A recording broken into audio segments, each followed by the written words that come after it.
এখন আমি যে গাছের সামনে দাঁড়িয়ে আছি, একটা আম গাছের সামনে, আমাদের আম গাছ।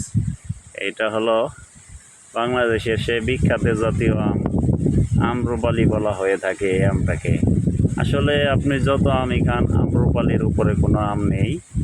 এত মিষ্টি, গ্যারান্টি সহকারে বলবো, আমার কাছে অনেক ভালো লাগে আম্রপালি। এই যে দেখেন, মানে এত পরিমাণে আল্লাহর রহমতে আমগুলা আসছে বা ধরছে।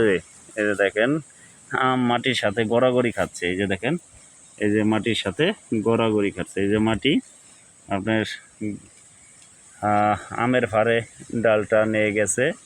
এই যে দেখেন কি সুন্দর, মানে আমগুলা মাটির সাথে মিশে গেছে। এই যে দেখেন, এই যে দেখেন, এগুলো কিন্তু মাটির সাথে আপনার লেগে গেছে ভারের চোটে। এই যে দেখতে পাচ্ছেন, আম্রপালি আম আসলে অনেক মিষ্টি এবং সুস্বাদু হয়ে থাকে।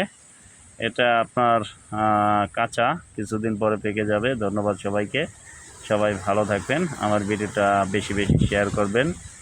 আল্লাহ হাফেজ।